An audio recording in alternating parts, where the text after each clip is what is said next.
वृषभ राशि वाले मेरे बंधुओं, आप सभी का स्वागत करते हैं शिवप्रिया भिंड यूट्यूब चैनल में। बंधुओं, आज का यह कार्यक्रम आपके जीवन को पूरी तरह से बदल कर रख देने वाला है। बड़े ही भाग्यवान हैं आप कि आज आप इस कार्यक्रम पर आए हैं। शायद यही माता रानी की कृपा है कि आपके जीवन को बदलना है, इसी वजह से आपने आज इस कार्यक्रम को चुना है। तो अब आपको चिंता करने की कोई जरूरत नहीं है, क्योंकि अब आपके जीवन में पैसा आएगा नहीं, बल्कि छप्पड़ फाड़ के बरसेगा। इतना पैसा आएगा कि आप खुद गिनते गिनते परेशान हो जाएंगे। पैसे से जुड़ी हर एक समस्या आपकी पूरी तरह से समाप्त हो जाएगी। फिर चाहे वह काम धंधे व्यापार की समस्या हो, कर्जे की समस्या हो, या फिर आपका पैसा कहीं पर अटका पड़ा हो, सारी समस्याएं रुपए पैसे की एक झटके में समाप्त हो जाएगी। बस आपको करना यह है कि इस एक छोटी सी चीज को रोज तकिए के नीचे रख कर सोना है। बस फिर यह चीज अपना काम करेगी और अगले दिन जब आप अपने काम धंधे व्यापार में जाएंगे तो इस एक चीज के प्रभाव को पहले दिन से ही महसूस करने लगेंगे। जी हाँ बंधु, अब यह कैसे कार्य करेगी, कैसे यह आपके जीवन को बदलेगी, आपके जीवन में हर एक खुशी को खींच कर लाएगी। आखिर कौन सी है यह एक चीज और क्या बड़ी शक्तियां हैं इस एक चीज के अंदर, और इस एक चीज के प्रयोग के क्या विधि विधान है, सब कुछ आपको हम आगे वीडियो में विस्तार से बताने जा रहे हैं।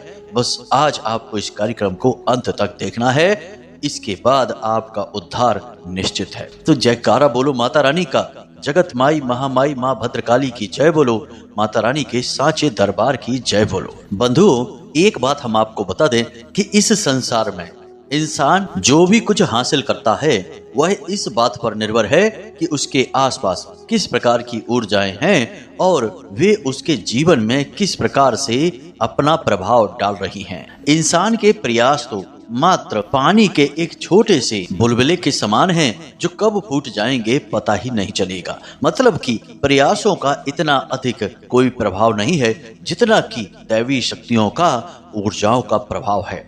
तभी तो आपने देखा होगा कि कोई इंसान जीवन में चाहे कितनी ही छोटी शुरुआत क्यों ना करे, एक दिन वह महान बन जाता है। बल्कि उसी के समान दूसरे कई कार्य करते रहते हैं, लेकिन उनका कुछ भी नहीं होता, वे ज्यों के त्यों वहीं पड़े रहते हैं। चाय की एक छोटी सी दुकान कोई इंसान खोलता है और कुछ समय बाद वह लाखों करोड़ों का व्यापार का मालिक बन जाता है। राजनीति में भी कुछ लोग सहायक के तौर पर जुड़ते हैं, केवल राजनीतिक दलों की और नेताओं की सहायता के तौर पर अपने काम को शुरू करते हैं, और अब देखते हैं कि कुछ ही वर्षों के प्रयासों के बाद वे बड़े मंत्री और राजनेता बनकर स्थापित हो जाते हैं। जबकि अन्य उनके साथ से जुड़े हुए लोग वहीं के वहीं पड़े रहते हैं, उनका जीवन बदलता ही नहीं है। तो क्यों? कुछ लोगों का जीवन तो बदलता है और कुछ लोगों का नहीं, जबकि प्रयास तो उनके एक ही समान थे, प्रयासों में तो कोई भेद नहीं था। तो इनकी उपलब्धियों में इतना भेद क्यों है? बात वहीं के वहीं आ जाती है बंधुओं कि ऊर्जाओं का सारा खेल है। जो इन ऊर्जाओं को संतुलित कर लेता है वह सब कुछ हासिल कर लेता है, और जो नहीं कर पाता वह कितनी ही मेहनत करे कुछ भी हासिल नहीं कर पाता है। बस जीवन भर अपने उसे घिसे पिटे जीवन में अटका रहता है और अपनी दुख तकलीफों के मकर जाल में उलझकर अपने सारे जीवन को व्यतीत कर देता है, और अंत समय में देखता है कि उसके हाथ में कुछ भी नहीं है। यहाँ तक कि जिस रिश्ते नाते और परिवार के लिए उसने अपना सारा जीवन व्यतीत कर दिया, उन्हीं परिवार के लोगों के ऊपर वह बोझ बन जाता है। बड़ी ही दुख की बात है, बड़ी ही तकलीफ देह स्थिति होती है यह। तो अब बंधु, आपको चिंता करने की कोई जरूरत नहीं है, क्योंकि आज हमने आपके सामने एक ऐसी गहरी सच्चाई को रखा है, एक ऐसी शक्तिशाली वस्तु के बारे में आपको हम बता रहे हैं, जो हमारे हिंदू धर्म के सनातनी परंपरा के पुराणों की, वेदों की गहराई से निकाला गया है, आध्यात्मिक बल रखने वाला है। कहने का मतलब यह है कि इस एक चीज का सही प्रयोग यदि आपने आज सीख लिया तो दोबारा आपको मुड़कर पीछे देखने की जरूरत नहीं है। आप जिस भी काम में जाएंगे वहां केवल और केवल आपकी विजय पताका लहराएगी। आप बस जीवन में कुछ भी हासिल करने के बारे में सोचेंगे, चीजें आपके पास खिंची चली आएंगी। आपकी बातों में इतना आकर्षण उत्पन्न हो जाएगा कि जो आपसे एक मिनट भी बात कर लेगा वह आपको कभी भूल नहीं पाएगा। कहने का मतलब यह है कि आपके अंदर एक गजब का आकर्षण, गजब की ऊर्जा और आध्यात्मिक शक्ति उत्पन्न होने लगेगी। और ऐसा क्यों होगा? क्योंकि आपके आसपास का ऊर्जा का वातावरण बिल्कुल शुद्ध और सकारात्मक हो जाएगा, यानी कि दैवीय शक्तियों का सीधा साथ आपको प्राप्त होने लगेगा। तो बंधुओं, आपसे हमारा बस निवेदन इतना सा है कि आज जब आप इस कार्यक्रम में आए हैं तो इसे पूरा अवश्य देखें, बीच में बिल्कुल भी छोड़कर नहीं जाना है। लेकिन यदि आपको जाना ही है तो अभी इसी वक्त इस कार्यक्रम को छोड़ दें, क्योंकि आगे यदि आपने इस कार्यक्रम को छोड़ा तो आप और बड़ी मुसीबत में फंस जाएंगे, क्योंकि आप अधूरा ज्ञान लेकर जाएंगे और अधूरा ज्ञान ज्ञान न होने से कहीं ज्यादा खतरनाक होता है। तो उम्मीद हम करते हैं आपसे कि आप सचमुच में अपने जीवन को बदलना चाहते हैं, देवी देवताओं की शुद्ध सकारात्मक ऊर्जा और उनकी कृपा और आशीर्वाद को अपने जीवन में लाना चाहते हैं, और सबसे बड़ी बात कि आप भगवान में, धर्म में और आध्यात्म में गहरी आस्था और विश्वास रखते हैं। यदि आप इन सब चीजों के लिए अपने मन में हाँ कह रहे हैं तो निश्चित तौर पर इस वीडियो में टिकिए। हम आपको पूरा भरोसा दिलाते हैं कि आप आज ज्ञान का एक ऐसा खजाना प्राप्त कर लेंगे जिसे प्राप्त करने के बाद जीवन तो 100% बदलता ही है, इंसान के सोच विचार और जीने के तरीके भी बदल जाते हैं। तो उम्मीद करते हैं कि आप हमारी भावनाओं को समझ रहे हैं, हमारे काम करने की शैली को भी जानते हैं, और इसी आधार पर आप इस कार्यक्रम में अंत तक अवश्य ही ठहरेंगे। तो चलिए बंधुओं, बिना समय गवाए आज के इस महत्वपूर्ण कार्यक्रम की शुरुआत करते हैं। लेकिन इससे पहले हम आपसे चाहेंगे कि आप माता रानी को आभार अवश्य व्यक्त करें और कमेंट बॉक्स में एक बार नहीं 3 बार लिखें, जय माँ भद्रकाली कृपा करो। माता रानी आपके ऊपर पूरी कृपा और आशीर्वाद बनाएंगी, हमें पूरा विश्वास है। इसी के साथ साथ यदि आप इस चैनल कार्यक्रम पर पहली बार आए हैं तो इसे सब्सक्राइब अवश्य कर लें। ऐसा करने से आप न केवल हमारे बल्कि माता रानी के दिव्य परिवार के सदस्य भी बन जाएंगे, और माता रानी की सीधी कृपा और आशीर्वाद आपको प्राप्त होने लगेगा, क्योंकि परिवार के सदस्यों का ख्याल तो सभी रखते हैं, फिर हमारी माँ जगत माँ माँ भद्रकाली क्यों नहीं रखेंगी। तो चलिए जल्दी से चैनल को सब्सक्राइब करिए, फिर आगे बढ़ते हैं। तो बंधुओं, अब आप ध्यान से हमारी बातों को समझना। आपसे हम कुछ प्रश्न पूछेंगे, उन प्रश्नों के जवाब आपको अपने मन में देना है, या यूं कहें कि विचार करना है। फिर आपको हम कुछ बातें बताएंगे जिन्हें जानकर आपको निश्चित तौर पर बहुत आश्चर्य होगा।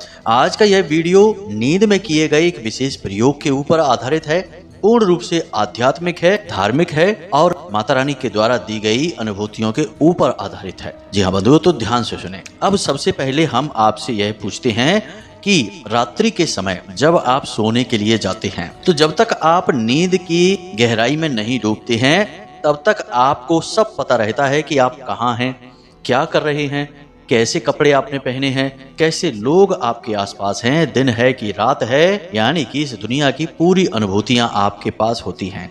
लेकिन आप जैसे ही नींद की गहराई में जाते हैं आप सब कुछ भूल जाते हैं। फिर आपको कुछ नहीं पता कि आपके आसपास कैसे लोग हैं, कैसी दुनिया है, दिन है, रात है, कुछ भी नहीं पता है। तो असल में आपको जब नींद में जाने की यह अवस्था हावी होती है, उस समय इस संसार से आपका संपर्क भी कमजोर होने लगता है और आप एक अलग संसार में जाने लगते हैं। अब उस संसार में, जिसे हम नींद का संसार कह सकते हैं अभी के लिए, फिर आगे उसका हम आध्यात्मिक नाम भी बताएंगे, उस संसार में जाने का समय क्या होगा यह आप निर्धारित नहीं करते हैं, यह शायद वही संसार निर्धारित करता है। इसीलिए आपने कभी देखा होगा कि कई बार तो आप बस यूं ही आंख बंद करके कुछ समय के लिए लेटेंगे और तुरंत नींद में चले जाएंगे, आपको पता ही नहीं चलेगा। और इसीलिए कभी कभी ऐसा होता है कि जब आप खूब सोने की कोशिश करेंगे फिर भी आप नींद में नहीं जा पाएंगे, बस यहाँ से वहाँ करवटें बदलते रहेंगे। अब आपके मन में कोई बेचैनी भी नहीं है, कोई विचार भी नहीं है, तब भी आपको नींद नहीं आ रही है, मतलब कि आपको उस नींद की दुनिया में, नींद के संसार में प्रवेश नहीं मिल पा रहा है, इस वजह से आपको नींद नहीं आ रही है। तो अब इन सब बातों से यह बात स्पष्ट होती है कि आपको नींद कब आएगी यह असल में आपका निर्णय नहीं है, यह निर्णय किसी और का है। आप तो बस लेट जाते हैं, आंखें बंद करते हैं और नींद के आने का इंतजार करते हैं। कब नींद आती है आपको यह भी पता नहीं चलता है, और नींद में जब आप चले जाते हैं फिर आपके साथ क्या होता है यह भी आपको नहीं पता चलता है। यानी कि नींद एक रहस्य है और इस रहस्य की गहराई में बहुत बड़े बड़े राज छुपे हुए हैं। अब इस रहस्य के विषय में विज्ञान क्या कहता है, इस विषय पर तो चर्चा ना करें तो ही अच्छा है, क्योंकि विज्ञान को नींद के विषय में अभी कुछ भी नहीं पता चला। विज्ञान तो खुद बहुत बौना है, अभी बस विचार ही कर रहा है, सोच ही रहा है, अध्ययन रिसर्च अभी चल ही रहे हैं नींद के ऊपर। लेकिन हमारा अध्यात्म इसके विषय में बहुत कुछ कहता है। हिंदू धर्म की उन्नत परंपराएं और ऋषि मुनियों की गहरे अध्ययनों के आधार पर बहुत सारी बातें हमें पता चली हैं कि नींद क्या है। अब आप ध्यान से सुनिए। जब हम रात्रि में सोने के लिए लेटते हैं तो हमारा जो शरीर है वह तो विश्राम की अवस्था में चला जाता है, लेकिन इसी शरीर से जुड़ा हुआ एक और शरीर होता है जिसे हम आत्मिक शरीर कहते हैं, या फिर यूं कहें सूक्ष्म शरीर, जो हमारे इस शरीर से एक रेशमी धागे से जुड़ा रहता है जिसे हम सिल्वर कॉर्ड कहते हैं। यह धागा हमारी नाभि से और सूक्ष्म शरीर के नाभि से आपस में जुड़ा रहता है। अब जब आप नींद में जाते हैं तो असल में यह सूक्ष्म शरीर आपके भौतिक शरीर को छोड़कर अन्य लोगों के भ्रमण में चला जाता है। इसीलिए आप जब सोकर जागते हैं और कुछ सपने देखते हैं तो आपको सपनों की अधूरी सी यादें रहती हैं। कभी कभी तो सपना आपको याद ही नहीं रहता है, और याद रहेगा भी तो हल्की फुल्की यादें रहेंगी, पूरी तरह से नहीं। अब ऐसा क्यों? क्योंकि जो भी कुछ सपने में आपने देखा वह आपके इस भौतिक शरीर ने नहीं देखा, यह तो आपके बिस्तर पर पड़ा था, इसलिए यह इस भौतिक शरीर की यादें नहीं है। लेकिन आपके सूक्ष्म शरीर ने वह सब कुछ देखा, इसलिए वे यादें आपके सूक्ष्म शरीर की हैं। इसीलिए जब आप सोकर जागते हैं तो आपको कुछ भी ठीक से याद नहीं रहता कि आपने क्या सपना देखा। लेकिन कुछ सपने ऐसे होते हैं जो आपको पूरी तरह से याद भी रहते हैं, वे असल में संदेश होते हैं। जी हाँ बंधुओं, जो आपका सूक्ष्म शरीर आपके इस भौतिक शरीर में, आपके मन मस्तिष्क में डालना चाहता है, क्योंकि वह आपके किसी पितृ पूर्वज से मिलकर आया है, किसी ऐसे संसार में घूमकर आया है जहां से कुछ विशेष सूचना है जिसका लाभ आपको प्राप्त हो सकता है, आपके उपयोग की है वह सूचना। मित्रों, उम्मीद कर रहे हैं हम कि आप हमारी सारी बातों को गहराई से समझ रहे हैं, क्योंकि बिना ध्यान दिए आपको कुछ भी समझ में नहीं आएगा। यहाँ पर हम पूर्ण गहराई की बात कर रहे हैं, आध्यात्म की बात कर रहे हैं। अब मानकर चलिए कि आपका सूक्ष्म शरीर आत्मिक लोक में भ्रमण कर रहा है। वहां पर वह कई प्रकार के लोगों को देखेगा, जीव जंतुओं को देखेगा जो अब इस संसार में नहीं रहते हैं, आत्माओं के संसार में। लेकिन वहीं से वह सूक्ष्म शरीर अन्य लोकों में भी जा सकता है, जैसे पितृलोक में, सूर्यलोक में, ब्रह्मलोक में, सतलोक में, तपलोक में, या फिर हमारे जो शास्त्रों में वर्णित नरक हैं अलग अलग प्रकार के, जिन्हें हम सतल, सुतल, वितल, तलातल, महातल, कई प्रकार के लोक हैं।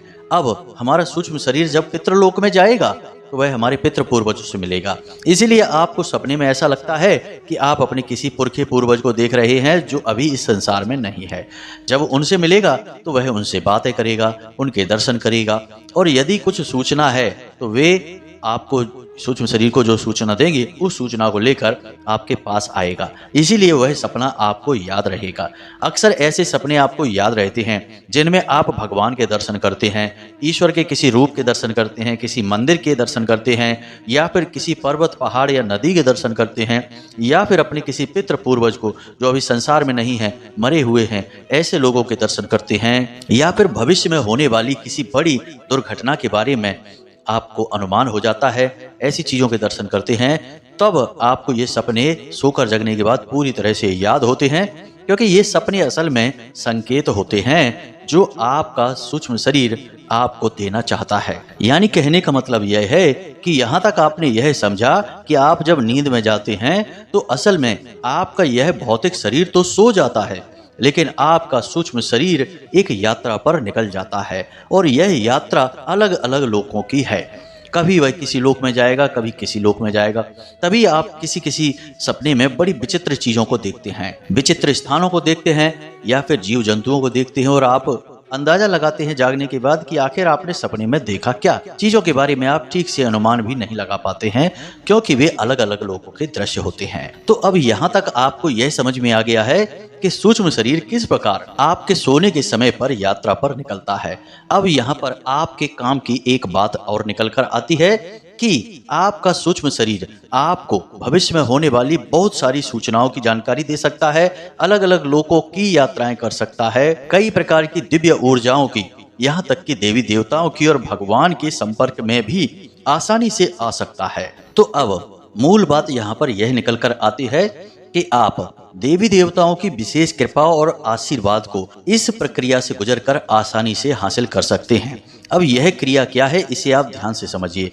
हम आपको बताने जा रहे हैं एक ऐसी क्रिया, एक ऐसी चीज के बारे में जिससे जब आप अपनी तकिए के नीचे रखकर सोएंगे और किसी विशेष ऊर्जा को साधने की कोशिश करेंगे तो वह ऊर्जा आपके सूक्ष्म शरीर के संपर्क में आएगी। यानी जब आप सोएंगे तो आपका सूक्ष्म शरीर जब यात्रा पर निकलेगा तो उस विशेष ऊर्जा तक वह पहुंचेगा, और जब उस विशेष ऊर्जा के संपर्क में वह आएगा तो वह आपके निवेदन को उस ऊर्जा तक पहुंचा देगा, यानी भगवान तक पहुंचा देगा। और फिर भगवान सीधे आपके संपर्क में आकर आपकी मदद करेंगे, आपके आसपास की नकारात्मकताओं को दूर करके आपके जीवन को सुंदर बना देंगे। यही है दिव्य लोकों में भ्रमण करने का रहस्य, देवताओं की शुद्ध सकारात्मक ऊर्जा को अपने जीवन में लाने का रहस्य। इसीलिए आपने देखा होगा कि ऋषि मुनि बड़े बड़े ध्यानी आंख बंद करके बस बैठे रहते हैं, समाधि की मुद्रा में चले जाते हैं। समाधि को भी नींद या मृत्यु की अवस्था ही कहा गया है। आपने देवी देवताओं तक को देखा होगा कि वे भी ध्यान की अवस्था में बैठे रहते हैं, फिर चाहे भोलेनाथ ही क्यों ना हो, चाहे भगवान श्री हरि विष्णु ही क्यों ना हो। जैसे कि इस समय भगवान श्री हरि विष्णु योग निद्रा में ही लीन हैं और ब्रह्मा जी तो हैं ही तपस्वी, वे तो ध्यान में बैठे ही रहते हैं। तो यह जो ध्यान की अवस्था है यह भी एक गहरी नींद ही है, जिसमें कि वे अपने इस भौतिक शरीर को छोड़कर अन्य लोकों के भ्रमण करते हैं, अन्य देवी देवताओं और पराशक्तियों के ध्यान में डूबे रहते हैं। तो अब आप ध्यान से सुनिए, अब हम आपको इस गहरे प्रयोग के बारे में बताने जा रहे हैं। इस गहरे प्रयोग को करने से पहले कुछ जरूरी बातें हैं, इन्हें आपको ध्यान से समझना होगा। सबसे पहली चीज कि आपको अपनी रात्रि को जब आप सोने जाते हैं उसे पूरी तरह से व्यवस्थित करना होगा। जी हाँ बंधुओं, सबसे पहला काम यह है कि आपको सूर्यास्त से पहले ही भोजन कर लेना होगा और रात्रि में आपको 10 बजे के आसपास ही सोने जाना होगा। अब यदि आप लेट सोते हैं, 11 बजे या 12 बजे सोते हैं, तब भी कोई समस्या नहीं है, बशर्ते कि आपको सोने जाने से कम आधे घंटे पहले ना तो मोबाइल फोन चलाना है और ना ही किसी से कोई चर्चा करनी है, कोई बात करनी है। बिल्कुल अपने दिमाग को खाली रखना है, जितना हो सके उतना अपने दिमाग में विचारों की शून्यता को बनाए रखें। कोई भी ख्याल अपने दिमाग में लेकर नहीं आना है, बस मौन रहना है, शांत रहना है और अपनी उस मनोकामना के बारे में सोचना है जिसे आप पूरी करवाना चाहते हैं। धन की कमी है तो पैसे के बारे में सोचेंगे, काम धंधे व्यापार के बारे में, नौकरी के बारे में सोचेंगे, या और भी कोई कष्ट है तो उस समस्या या परेशानी को दूर करने के बारे में सोचेंगे। साथ ही साथ आप अपने आराध्य के भी बारे में विचार करेंगे, मन में उनसे निवेदन और विनती करते रहेंगे। कहने का मतलब यह है कि जो सोने की गहरी आध्यात्मिक प्रक्रिया है उसमें उतरने से पहले आप अपने आप को, अपने मन को तैयार करेंगे। यह एक बहुत अच्छा तरीका है, इससे आपके सूक्ष्म शरीर को बल प्राप्त होता है और एक सही दिशा निर्देश भी प्राप्त होता है। अन्यथा वह कहाँ भटकेगा, यूं ही भटकता रहेगा, आपके बताए हुए मंजिल तक नहीं पहुंचेगा, देवी देवताओं तक नहीं पहुंचेगा। अब आपकी आस्था और विश्वास जिस भी देवी देवता में है उसी से आपका सूक्ष्म शरीर संपर्क करेगा। तो आपको उनके बारे में मन में विचार करते रहना है। आप यदि कोई मनोकामना पूरी नहीं करवाना चाहते हैं तब भी अपने देवी देवता के बारे में बस विचार करते रहें, उनकी भक्ति के बारे में विचार करें, उनका नाम जप मंत्र जप करते रहें मन ही मन। अब मानकर चलिए कि आप भोले बाबा में आस्था रखते हैं तो आप मन ही मन भोले बाबा के सुंदर स्वरूप का ध्यान करते रहें, उनके पूरे परिवार का ध्यान करते रहें, मन ही मन पंचाक्षरी मंत्र का जाप करते रहें। इसी प्रकार यदि हनुमान जी के प्रति आपकी आस्था है तो आप मन ही मन हनुमान जी की लीलाओं के बारे में विचार करते रहें, उनके सुंदर दृश्य का, उनके स्वरूप का मन में आभास करते रहें, दर्शन करते रहें। साथ ही साथ हनुमान चालीसा का या फिर हनुमान जी का मंत्र जो है उसके बारे में मन में उच्चारण करते रहें। इस प्रकार आप अपनी आत्मिक ऊर्जा को भगवान से जोड़ने की कोशिश कर रहे हैं। यह असल में तैयारी है और यह तैयारी सोने जाने से आधे घंटे पहले प्रारंभ हो जाएगी। अब आप काम चाहे कोई भी करते रहें, खाना देने का काम कर रहे हैं, खाएंगे तो आप नहीं, उस समय बात नहीं करना है, बस मन ही मन यह आपको दोहराते रहना है। कोई मनोकामना यदि है आपकी तो आप उसके बारे में भी विचार करते रहें कि हे भगवान, हमारे पास पैसे की बहुत तंगी है, कुछ भी करके आप हमारी तंगी को दूर करिए। या फिर कर्जा है तो हे प्रभु, हमारे ऊपर बहुत कर्जा है, कुछ भी करके हमें इस कर्जे से मुक्ति दिलाइए। इस प्रकार आप विचार करते रहेंगे। बंधुओं, याद रखना कि यह कोई साधारण प्रक्रिया नहीं है जिसके बारे में हम विचार कर रहे हैं, आपको बता रहे हैं। ऐसी गहरी आध्यात्मिक प्रक्रियाओं के बारे में केवल साधक ही आपको बता सकते हैं, अनुभवी इंसान ही बता सकता है। गैर अनुभवी इंसान तो इनके बारे में सोच भी नहीं सकता है। तो इन बातों को आप हल्के में बिल्कुल मत लेना। कुछ ही दिनों के प्रयोग के बाद आपका जीवन 100% बदल जाएगा। हम आपको लिख कर दे सकते हैं इस बात को। अब आप इस प्रक्रिया की शुरुआत कर चुके हैं। आपने हल्का भोजन लिया है, सोने जाने के आधे घंटे पहले आपने मोबाइल फोन को दूर रख दिया है, किसी से कोई बात नहीं कर रहे हैं, मन ही मन आप ख्याल कर रहे हैं, विचार कर रहे हैं। अब आपको करना क्या है, कौन सी चीज है जो अपने तकिए के नीचे रखनी है, जरा इन बातों को ध्यान से समझिए। तो आपको यह क्रिया कैसे करनी है समझिए। आप सोने जाने से पहले स्नान करेंगे, उसके बाद आप अपने पूजा घर में जाएंगे। पूजा घर में आपको एक भोजपत्र, अनार की कलम और अष्टगंध की स्याही लेनी है और भोजपत्र पर आपको 3 बार इस मंत्र को लिखना है, ओम त्रीम नमः, ओम त्रीम नमः। हम इस मंत्र के बारे में आपको पहले भी बता चुके हैं।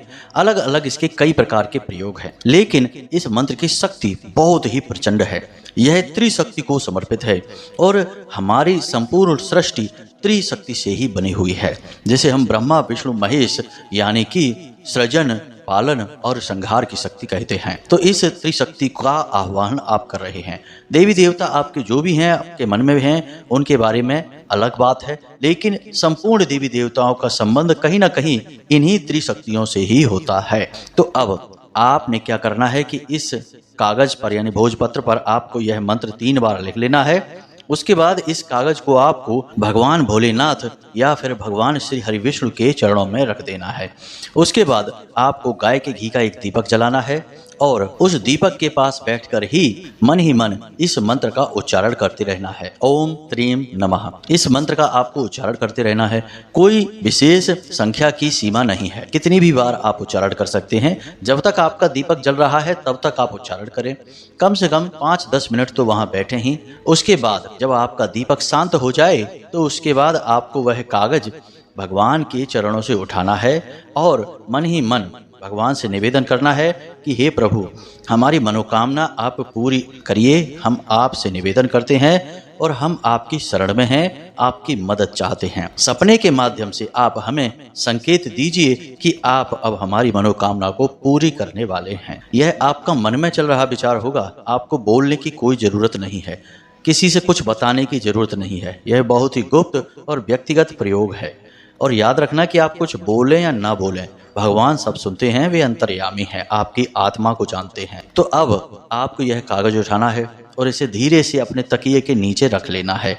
अब आपको सीधे होकर लेटना है और अपनी छाती पर दोनों हाथ रखने हैं और उसके बाद इसी मंत्र का फिर से उच्चारण करना है।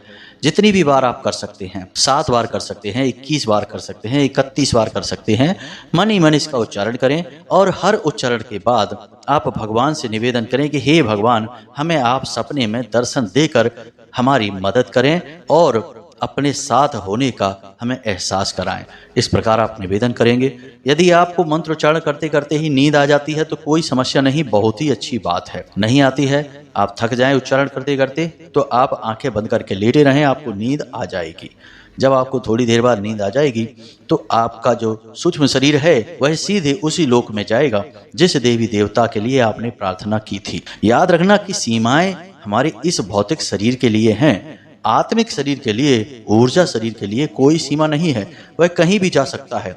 एक और दूसरी बात कि कुछ लोगों के मन में यह आ सकता है कि भाई, हमारा आत्मिक शरीर भगवान से कैसे मिल सकता है, हम तो छोटे से जीव हैं और भगवान परम ऊर्जा है। तो उनके लिए हम बता दें कि जितनी भी छोटे बड़े पाप पुण्य ऊंच नीच के भाव हैं वे केवल इस भौतिक शरीर में ही हैं। इस भौतिक शरीर से जुड़ी हुई ऊर्जाओं का कोई भाव नहीं है, वे बिल्कुल एक जैसी ऊर्जाएं हैं। आप इसे ऐसे समझ सकते हैं कि एक छोटा सा 9 वाट का बल्ब जलेगा तो उसमें जो बिजली होगी, या फिर एक 100 वाट का बल्ब जलेगा उसमें जो बिजली होगी, क्या वह अलग अलग है? नहीं। उसमें निकलने वाला प्रकाश अलग अलग है? नहीं।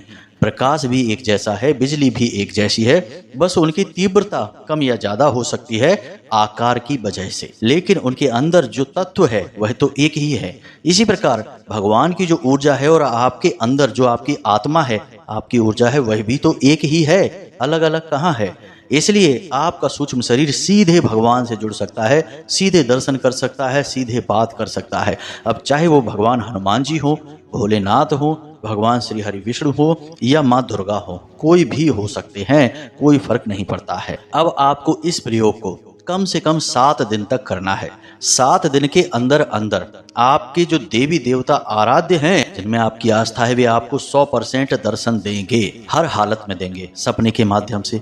कुछ लोगों के बारे में तो यह भी देखा गया है कि देवी देवता सपने में उनसे बात करते हैं, भेष बदल कर आएंगे, लेकिन तब भी वे उसे पहचान जाएंगे और बात करेंगे। कभी कभी ऐसा होता है कि देवी देवताओं के आंशिक दर्शन होते हैं। जैसे हमारे एक भक्त ने हमें बताया था कि उसने भोले बाबा के दर्शन पीछे से किए थे, यानी कि भोले बाबा की पीठ उसकी तरफ थी, लेकिन वह अच्छी तरह से समझ गया कि ये भोले बाबा ही हैं। एक साधक ने बताया कि उसने हनुमान जी के दर्शन किए, लेकिन हनुमान जी ध्यान की अवस्था में बैठे हुए थे, आंखें बंद करके। तो यह भी तो दर्शन ही है। और जब देवता ने चुन लिया कि आपको दर्शन देंगे, तो मतलब कि आपके काम भी बनेंगे। बंधु, ये बहुत गहरी बातें हैं, समझने में समय लगता है। जो समझ जाता है उसका जीवन बदल जाता है। तो उम्मीद करते हैं कि आपको सारी बातें समझ में आ गई होंगी। हाँ, अब यहाँ पर यह भी है कि वह भोजपत्र का क्या करना है। सुबह जागते ही स्नान आदि करने के बाद उस भोजपत्र को पुनः पूजा की अलमारी में आप वहीं देवताओं के चरणों में समर्पित कर दें, चाहे भोले बाबा के, चाहे नारायण श्री हरि विष्णु के चरणों में, और रात्रि के समय इस क्रिया को फिर से दोहराएं। यदि आप उस दीपक को नियमित जलाएं, नियमित मंत्रोच्चारण करें और इस चीज को तकिए के नीचे रख के सोएं, तो 100% देवी देवताओं से आपका साक्षात्कार होगा। हम आपको पूरा भरोसा दिलाते हैं। तो अब आप इस प्रयोग को करिए, इसके नतीजे, इसके परिणाम हमें बताइए। हम भी उत्सुक रहेंगे कि आपके साथ क्या हो रहा है। इसी के साथ साथ आज के इस वीडियो को विराम देते हैं। हमेशा हंसते रहिए, मुस्कुराते रहिए, सकारात्मक रहिए और दिन में एक बार मंदिर अवश्य जाइए, क्योंकि आपका उद्धार वहीं से होना है। मिलते हैं अगले ज्ञानवर्धक वीडियो में, तब तक के लिए धन्यवाद। प्रेम से बोलिए जय माई की, जय माँ भद्रकाली। माता रानी आपका कल्याण करेंगी। धन्यवाद।